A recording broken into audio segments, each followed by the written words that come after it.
अस्सलाम वालेकुम। आज का जो हमारे पास टॉपिक है वो है osmoregulation function of kidney. क्या आज हम डिस्कस करते हैं ऑस्मो रेगुलेशन का फंक्शन जो है किडनी में जो है क्या काम सरंजाम देता है। तो सबसे पहले अगर हम ऑस्मो रेगुलेशन की डेफिनेशन की बात करें तो the regulation of the concentration of water and salts किसमें, in blood and other body fluids में। तो जो हमारे पास वाटर और साल्ट्स के जो कंसंट्रेशन है इन ब्लड में और अदर बॉडी फ्लूइड्स में, इनको जो है मेंटेन करना, इनको जो है नॉर्मल सतह पर रखना, तो इसको हम कहते हैं ऑस्मो रेगुलेशन। तो अगर हम देखा जाए कि जो हमारे पास किडनी है खून में पानी की मिकदार को कंट्रोल करके ऑस्मो रेगुलेशन में अहम किरदार अदा करती हैं। मतलब कि ये एक अहम हमारे पास एक अहम प्रोसेस है, क्योंकि पानी का ज़रूरत से ज़्यादा ज़ाया होना, ज़रूरत से ज़्यादा मतलब कि हमारे यूराइन के थ्रू पानी का निकलना, तो वो क्या करती है कि वो फ्लूइड्स को गाढ़ा कर देता है। जबकि अगर जिसम में पानी का ज़रूरत से ज़्यादा आ जाना जिस्मानी फ्लूइड्स को डाइल्यूट कर देता है, मतलब कि पतला कर देता है। तो इसी तरह से हमारे पास जो है दो प्रोसेस इन्वॉल्व है, एक हमारे पास excess water in blood fluid है, एक हमारे पास शॉर्टेज ऑफ वाटर है इन ब्लड फ्लूइड में। तो अगर हमारी ब्लड में जो है पानी का ज़्यादा आ जाना, तो उससे क्या होता है कि किडनी फॉर्म डाइल्यूट यूराइन के हमारे पास क्या होता है कि किडनी अगर ज़्यादा जो है वो फ्लूइड्स जो है हमारे जिसम ब्लड में हो, तो वो क्या होता है डाइल्यूट यूराइन प्रोड्यूस होता है, मतलब कि पतला जो यूराइन है वो प्रोड्यूस होता है।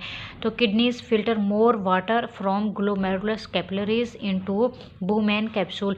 तो इस प्रोसेस में किडनी क्या काम का सर अंजाम दे रही होती है कि वो जो वाटर को मोर फिल्ट्रेट करती है from glomerulus capillaries into Bowman capsule में। तो वाटर जो है इस लेस रीअब्जॉर्ब होता है, तो इस प्रोसेस में वाटर क्या होता है लेस रीअब्जॉर्ब होता है and abundant urine is produce. तो एक नॉर्मल जो यूराइन है, मतलब कि ना उसकी कंसंट्रेशन ज़्यादा हो और ना कम हो, तो एक बराबर जो हमारे पास यूराइन है, जिस मतलब कि जितनी वाटर की ज़रूरत है उतनी ही हमारे पास जो है यूराइन प्रोड्यूस हो जाता है in excess water in blood fluid में।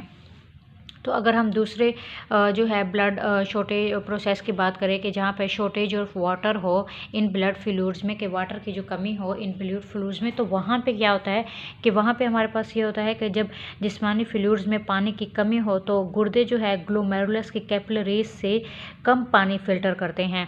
मतलब वो किडनी फिल्टर लेस वाटर, कम जो है पानी फिल्टर करते हैं फ्रॉम ग्लोमेरुलस कैपिलरीज से। तो वहाँ पे क्या होता है कि रीअब्जॉर्प्शन ऑफ वाटर इंक्रीज्ड।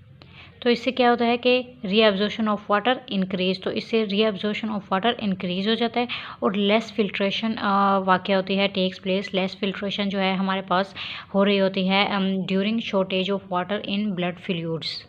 तो इससे जो है more reabsorption produces small amount of hypertonic urine. तो इससे जिस्मानी जो फ्लूइड्स में पानी की मिकदार मतलब कि ज़्यादा होकर नॉर्मल हो जाती है। तो इससे जो है हमारे पास वाटर की कंसंट्रेशन बहुत ज़्यादा से नॉर्मल हो जाती है। और ये तमाम प्रोसेस जो है whole process under control of hormones. ये जितना भी हमारे पास प्रोसेस है osmoregulation function of kidney, ये किसके अंडर में होता है, ये हार्मोन्स के अंडर में होता है। मतलब कि इसको प्रोसेस को हार्मोन कंट्रोल्स किया कर रहा होता है। और वो कौन से हार्मोन है, वो हमारे पास एक हमारे पास ADH हार्मोन है और एक हमारे पास है अल्डोस्टेरोन। तो ये दो हार्मोन हैं जो इस तमाम प्रोसेस को कंट्रोल कर रहे होते हैं। बेसिकली ये जो टॉपिक है ये शॉर्ट क्वेश्चन के लिहाज से इम्पोर्टेंट है कि वो कोई भी प्रोसेस आपसे पूछ सकते हैं, शॉर्टेज ऑफ वाटर या एक्सेस ऑफ वाटर। तो ये MCQs लिहाज से भी इम्पोर्टेंट है। थैंक यू एंड अल्लाह हाफिज़। उम्मीद है आपको